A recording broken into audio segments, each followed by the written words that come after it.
नमस्कार। और सबसे पावरफुल देश के सबसे चर्चित चुनाव जो है उसके फाइनल रिजल्ट आ चुके हैं और जो डोनाल्ड ट्रंप हैं वो जीत चुके हैं। ये इनका दूसरा कार्यकाल होने वाला है, लेकिन इसके बाद ये दोबारा यहाँ के राष्ट्रपति नहीं बन सकते हैं।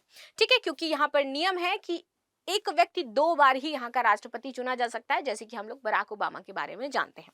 चलिए, ये सारी चीजें हो गई। डोनाल्ड ट्रंप जीत गए, उनको बहुत ज्यादा कॉन्ग्रेचुलेशन। तो आप लोग ये वीडियो अमेरिका तक जरूर पहुंचा देना। खैर चलो, ये तो रही कॉन्ग्रेचुलेशन की बात। पीएम मोदी जी ने भी ट्वीट करके कहा मेरे दोस्त जो हैं वो जीत गए हैं, उनको बहुत बहुत बधाई इस चीज पर।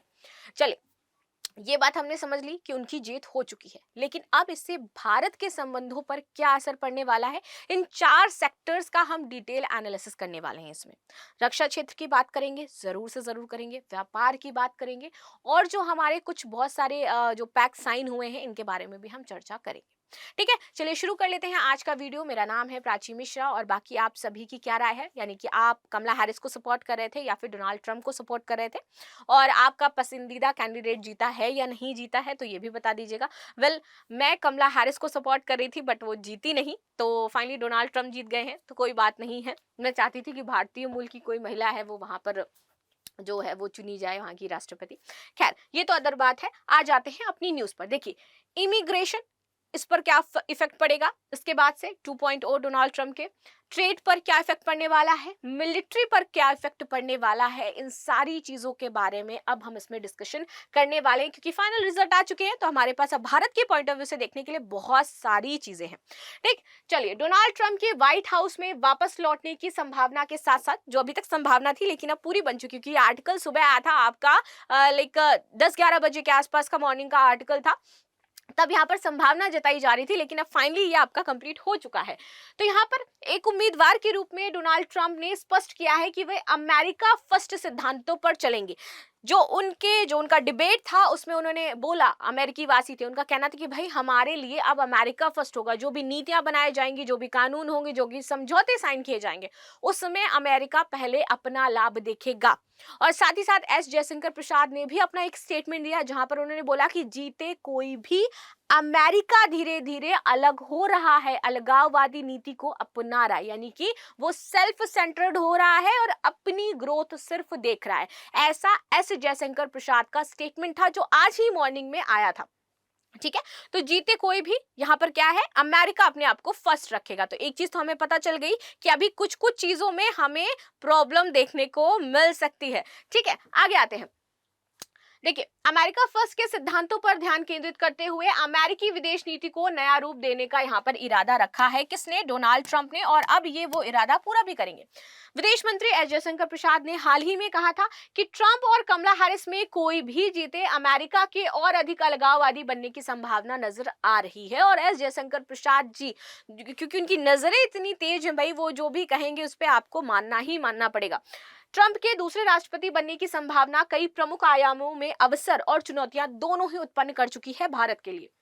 व्यापार, आव्रजन, सैन्य सहयोग और कूटनीति, इस पर अब हम बात करेंगे। सबसे पहले शुरुआत करेंगे व्यापारिक संबंधों से, भारत और अमेरिका के बारे में।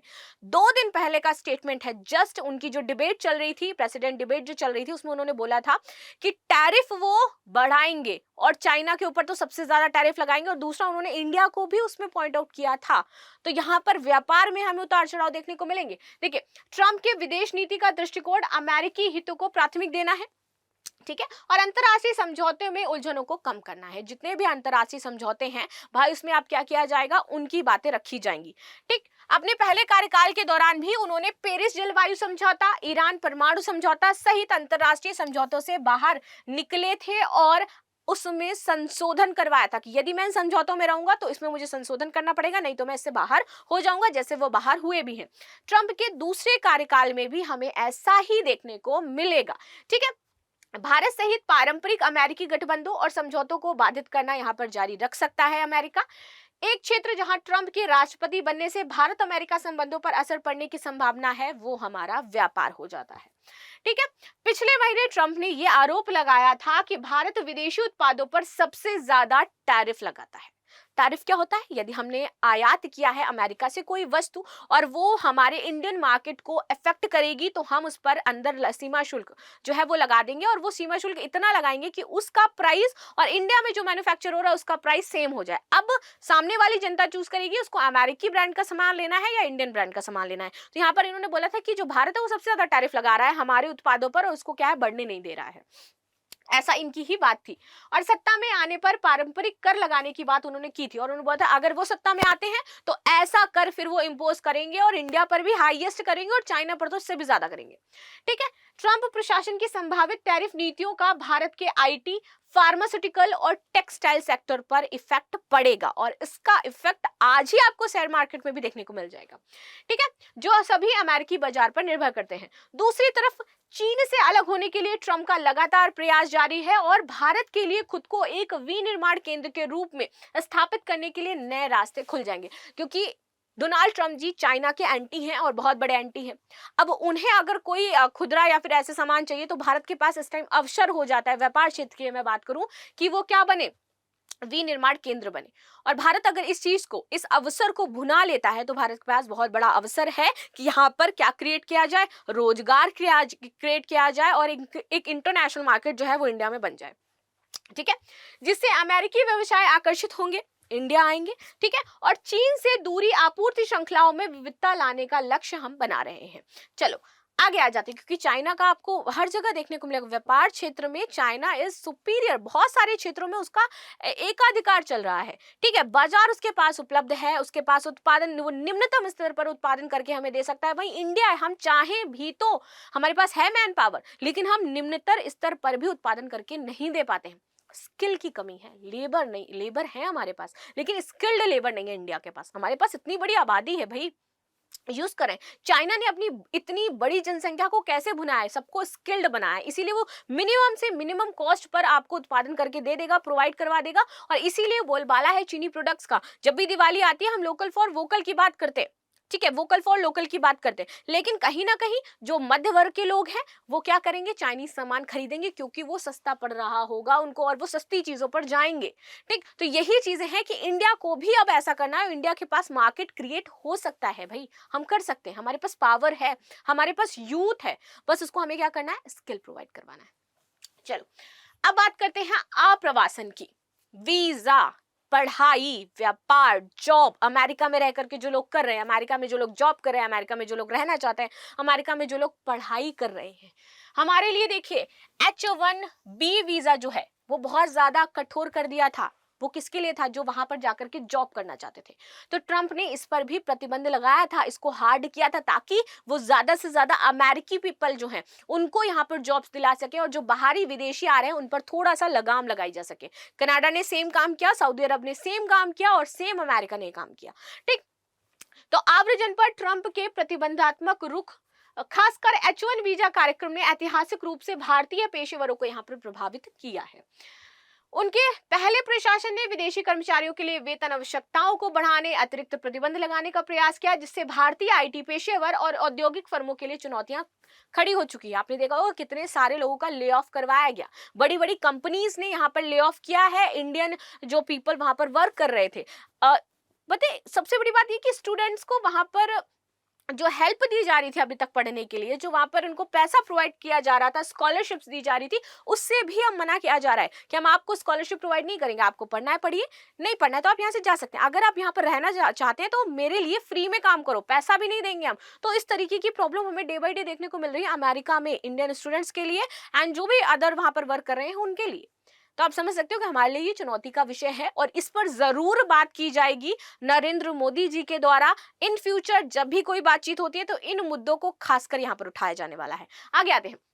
यदि उपाय फिर से लागू हो जाते हैं तो इससे अमेरिका से भारतीय प्रतिभा पूल प्रभावित हो जाएगा हमारा, और कुशल भारतीय श्रमिकों पर निर्भर रहने वाली तकनीकी फर्मों पर यहाँ पर असर पड़ेगा, क्योंकि उनके पास सिर्फ स्किल्ड लेबर इंडिया के ही है। अगर वो उनको हटा देंगे तो उनको भी प्रॉब्लम क्रिएट होगी वहां पर कि वो एक्स्ट्रा लेबर अब कहां से लेकर के आए, लेबर उनको चाहिए वर्क करवाने के लिए। जयशंकर ने समाचार एजेंसी पीटीआई से कहा कि ट्रंप के लिए मुझे लगता है कि व्यापार और आव्रजन पर कुछ कठिन वार्ताएं होंगी, एंड दिस इज व्हाट मैंने अभी जस्ट बोला कि इन दो विषयों पर बहुत ज्यादा इंडिया फोकस करने वाला है, ट्रंप के साथ बातचीत करने वाला है। हालांकि कई अन्य मुद्दों पर भारत और प्रधानमंत्री नरेंद्र मोदी के साथ बहुत सकारात्मक संबंधों की बात है, अन्य चीजें हैं जिसमें हम सकारात्मक जो रुख है वो रखते हैं, बट ये दो चीजें is very important for both of the countries, that's why ये हमारे इंपॉर्टेंट विषय हो जाते हैं। चलिए सैन्य संबंध और रक्षा सहयोग की अब यहाँ पर बात कर लेते हैं। हाल के वर्षों में रक्षा और सैन्य सहयोग भारत अमेरिकी संबंधों की आधारशिला रहे हैं। महत्वपूर्ण और उभरती हुई प्रतियोगिताओं पर ऐतिहासिक पहल यानी कि IECET और जेट इंजन के निर्माण के लिए GHAL समझौते हमने साइन किए थे। नाटो के प्रति ट्रंप के रुख से पता चलता है कि वे सैन्य समझौतों के प्रति भी इसी तरह का सतर्क रुख रखने वाले हैं। बहुत जल्दी वो कोई सैन्य समझौता या फिर आप देखोगे कि जो हथियार है वो समझौते पर साइन नहीं करने वाले। हालांकि भारत अमेरिकी सैन्य सहयोग इंडो पैसिफिक क्षेत्र में चीन के प्रभाव का मुकाबला करने के साझा लक्ष्य के कारण जारी रह सकता है, क्योंकि हम दोनों का एक ही शत्रु हो जाता है विच इज चाइना, तो कुछ मुद्दों पर हम क्या है सेम हो जाते हैं।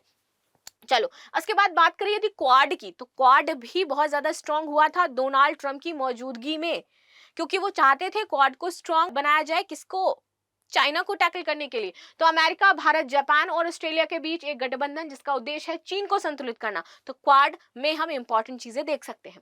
नए सिरे से ट्रंप प्रशासन में हथियारों की बिक्री, प्रौद्योगिक हस्तांतरण और संयुक्त सैन्य अभ्यासों के साथ रक्षा सहयोग को और आगे बढ़ाया जा सकता है, जो नया इनका कार्यकाल शुरू होने वाला है। आतंकवाद विरोधी मोर्चे की यदि बात की जाए तो ट्रंप का शक्ति के माध्यम से शांति दृष्टिकोण भारत के सुरक्षा उद्देश्यों के साथ संरेखित हो सकता है कि भाई पावर के साथ हमें इन सारी चीजों को रोकना है। लेकिन इंडिया का हमेशा क्या रहा है कि भैया हमें पहले वार नहीं करना है, अगर पहले कोई करता है तो फिर उसको छोड़ना नहीं है। ठीक, तो यहाँ पर हम साझा उद्देश्य जो है वो सुरक्षा उद्देश्य जो है उनको संरेखित हम कर सकते हैं। भारत लंबे समय से पाकिस्तान के प्रति अमेरिका के सख्त रुख की मांग कर रहा है, खासकर अपनी सीमाओं पर आतंकी गतिविधियों से निपटने के मामले में। तो इस पर भी अब देखने को मिलेगा कि क्या यहाँ पर फायदे इंडिया को हो सकते हैं और क्या अमेरिका इस पर चीजें करता है। तो फाइनली डोनाल्ड ट्रंप जीत चुके हैं और इन 4 सेक्टर्स जो है उन पर अच्छी खासी बातचीत होने वाली है। 2 सेक्टर जिसमें सबसे ज्यादा इंपॉर्टेंट है, एक तो वर्कर्स वाला जो वीजा वाला हो जाता है, इमिग्रेशन वाला हो जाता है, और एक हो जाता है व्यापार वाला समझौता। सैन्य समझौता वो तो होता ही रहेगा, क्वाड अपने आप में मजबूत हो ही रहा है, लेकिन इन 2 क्षेत्रों में क्या समझौते आगे निकलते हैं ये हमारे लिए इंपॉर्टेंट टॉपिक होने वाला है। तो आई थिंक आप सभी को ये टॉपिक समझ में आया होगा। कोई भी डाउट है आप पूछ सकते हो कमेंट सेक्शन में। तो मिलते हैं नेक्स्ट क्लास में, तब तक के लिए धन्यवाद। लाइक शेयर सब्सक्राइब करना बिल्कुल भी ना भूलें। At the end thank you so much.